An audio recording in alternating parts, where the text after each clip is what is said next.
Berikutnya nomor 51. Ini kita ditanya, jika sebanyak 0,4 gram padatan NaOH, natrium hidroksida yang MR-nya 40, dilarutkan hingga volumenya mencapai 1 liter, maka pH larutan yang terbentuk adalah, nah di sini kita nanti akan memperoleh larutan basa, larutan NaOH.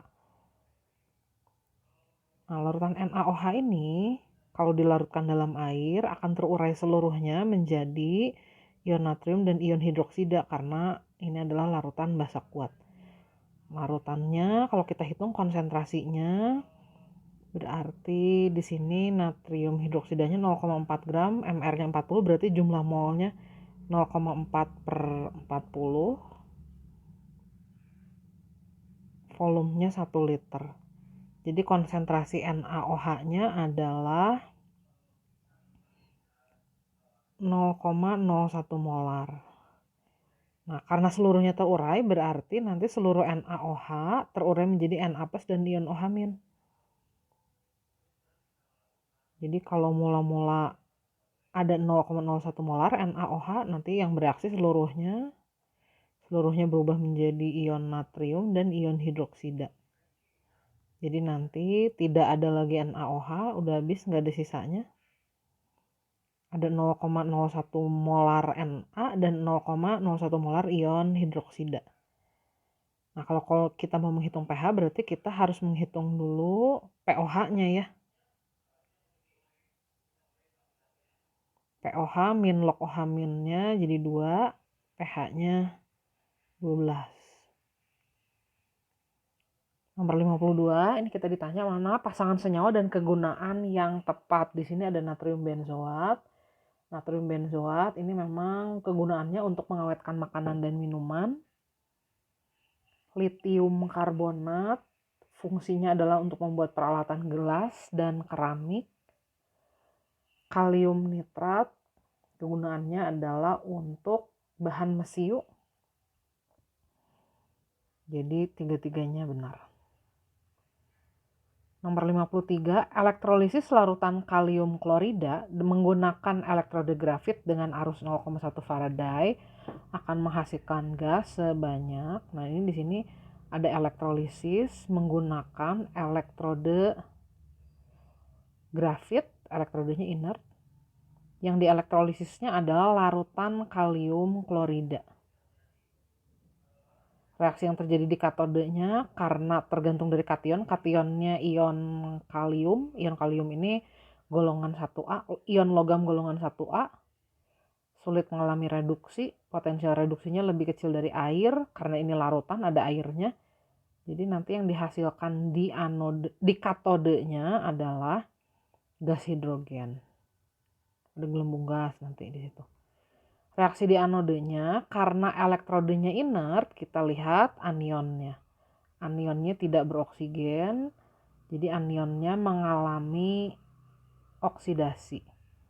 Arus yang digunakan 0,1 Faraday, itu artinya adalah jumlah mol elektronnya juga 0,1 mol. 0,1 Faraday ekivalen dengan 0,1 mol elektron. Jadi jumlah mol elektron di kedua setengah reaksi ini adalah 0,1 mol.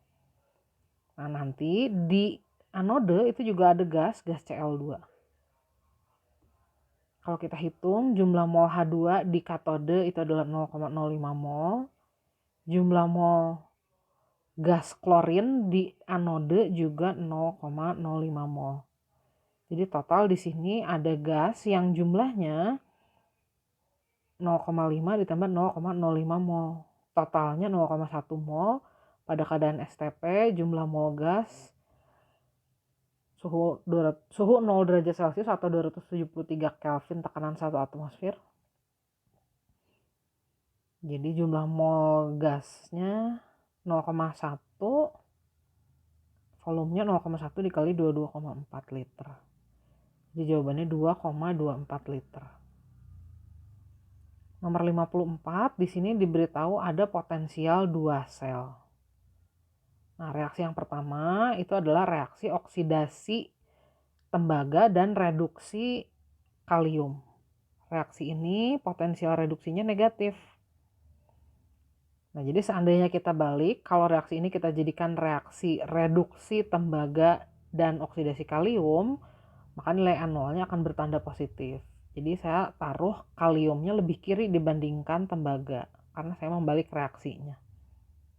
Selisih potensial antara K dan Cu adalah 3,26 volt. Nah, sekarang kita lihat reaksi kedua. Di reaksi itu natrium mengalami oksidasi, tembaganya mengalami reduksi. Jadi posisi natrium itu di sebelah kiri tembaga. Potensial selnya positif. Jadi reaksinya tidak dibalik. Nah, saya simbolkan posisinya natrium di sini. Karena selisihnya dengan Cu, selisih potensialnya 3,05 volt. Nah, kalau gitu nilai potensial Na di sini adalah kita cari aja selisihnya. 3,26 dikurangi 3,05. Jadi 0,21. Sekarang kita ditanya berapa selisih potensial kalium dan natrium. Kaliumnya teroksidasi, natriumnya tereduksi. Nah, selisih itu aja ya. 0,21 dikurangi 0. Nomor 55, arus yang sama dialirkan pada lelehan NaCl dan lelehan KCl. Jika diperoleh 0,39 gram padatan kalium, maka padatan natrium yang dihasilkan adalah, nah ini elektrolisis dilakukan pada dua jenis lelehan. Reaksi di katodenya dua-duanya akan menghasilkan endapan. Yang pertama reaksinya reaksi reduksi natrium, pengendapan natrium. Yang satu lagi selnya reaksinya adalah reaksi reduksi ion kalium atau pengendapan kalium.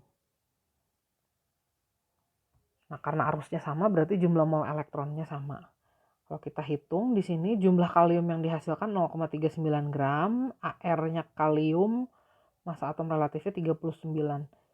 Jadi kalium yang dihasilkan 0,01 mol. Kalau begitu elektronnya juga sama. Nah, jumlah mol elektron di sel yang satu lagi juga pasti sama. Jumlah mol natriumnya sama juga. Massa atom relatifnya natrium 23, jadi masanya 0,01 kali 23, 0,23 gram. Nomor 56, diketahui 3 unsur yang ada di periode ketiga X, Y, dan Z. Unsur X bereaksi dengan air, menghasilkan larutan yang membirukan kertas lakmus, berarti X sifatnya basa. Oksida unsur Y dapat bereaksi dengan senyawa basa menghasilkan air. Nah, oksida yang bereaksi dengan basa dan menghasilkan air adalah oksida asam. Jadi kita simbolkan Y sifatnya asam. Unsur Z biasanya dioksidasi agar lebih tahan lama. Biasanya yang dioksidasi supaya lebih awet itu adalah unsur aluminium. Aluminium ini sifatnya amfoter, jadi dia biasanya posisinya ada di tengah-tengah, nggak asam ataupun basa ya. Kalau X basa itu biasanya lebih kiri ya, lebih cenderung bersifat logam. Kalau asam cenderung bersifat non logam. Kita ditanya urutan ketiga unsur tersebut berdasarkan kenaikan jari-jarinya. Nah, kita tahu jari-jari itu dari kiri ke kanan dalam satu periode makin berkurang. Jadi kalau gitu dari kanan ke kiri dalam satu periode jari-jari makin bertambah. Kalau kita urutkan berdasarkan pertambahan jari-jari atom, urutannya adalah Y, Z, X. Nomor 57. Di antara senyawa berikut ini, oksida yang memerahkan lakmus adalah oksida asam. Oksida asam itu biasanya terdiri dari unsur logam, unsur non-logam yang bersenyawa dengan oksigen. Nah, di sini unsur non-logam yang bersenyawa dengan oksigennya itu SO3, H2O, dan P2O5. Kalau kita kembalikan jadi bentuk asamnya, kita tambahkan aja air di situ karena oksida adalah anhidrida asam. Nah, kalau asam berarti oksida yang bereaksi lagi sama air ya. Ini nanti akan menghasilkan senyawa asam. Jadi benar SO3 ini adalah oksida asam. Ini juga akan menghasilkan senyawa asam. H-nya 2, Cl-nya 2, O-nya juga 2. Kalau P2O5 ini nanti akan menghasilkan senyawa, ini harus dikali 3 ya. Gitu ya, O-nya jadi 8, H-nya ada 6, P-nya ada 2. Ini juga oksida asam. Kalau Na2O direaksikan dengan air, nanti dia akan menghasilkan senyawa basa. Karena Na2O, oksida logam, adalah oksida basa. Al2O3 juga gitu.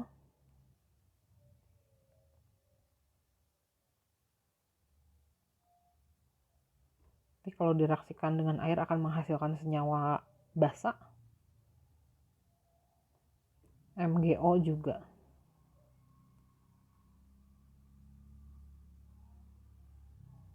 Jadi yang memerahkan lakmus nomor 1, 4, dan 5. Jumlahnya 3.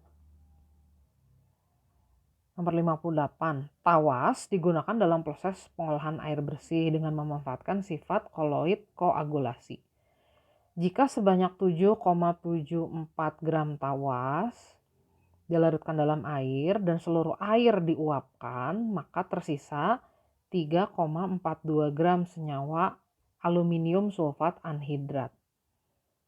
Nah, kalau gitu berarti airnya berapa gram? Di sini berlaku hukum kekekalan massa. Jadi massa reaktan 7,74 itu akan sama dengan massa aluminium sulfat anhidrat dan massa air yang dilepaskan. Kalau massa aluminium sulfat anhidratnya 3,42 gram, berarti air yang terbentuknya adalah 4,32 gram.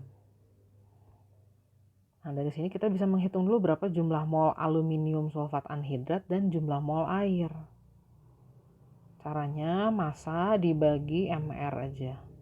MR air 18, MR Al2SO4 3 kali itu 342 kebetulan.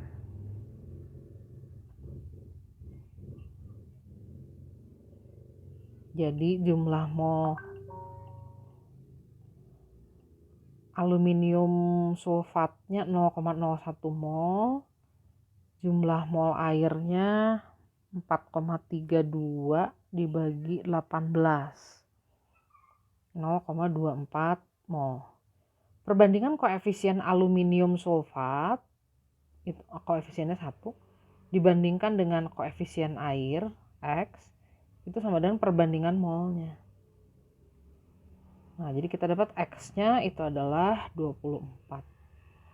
Jadi tawas itu adalah senyawa aluminium sulfat yang mengikat 24 molekul air per 1 molekul tawasnya. Nomor 59. Diketahui sifat unsur X merupakan molekul poliatomik, oksidanya memerahkan lakmus berarti bersifat asam. Jadi senyawanya adalah senyawa oksida asam. Berarti unsur X-nya udah pasti unsur non-logam. Kemudian memiliki 2 jenis kristal. Nah, ini maksudnya yang punya 2 jenis kristal itu dia punya 2 alotrop dalam bentuk padat. Nah, unsur non-logam yang mempunyai 2 alotrop di periode ketiga itu adalah unsur fosfor. Nah, unsur fosfor ini golongan 5A, jadi bilangan oksidasi maksimalnya plus 5. Nomor 60. Diketahui sifat unsur Y titik didihnya tinggi sekali ini 2680 derajat Celcius. Struktur ikatannya kovalen raksasa, udah pasti nih. Pasti golongan 4A melibatkan sulfur di sini. Bilox maksimalnya plus 4, sifatnya metaloid. Ya udah. Tambah konfirmasi aja, ini adalah deskripsi dari unsur silikon. Kegunaan unsur Y untuk apa nih? Nah, ini biasanya digunakan sebagai bahan semikonduktor. Pada keadaan tertentu menghantarkan listrik, pada keadaan lain dia tidak menghantarkan listrik. Jadi bisa digunakan sebagai bahan semikonduktor.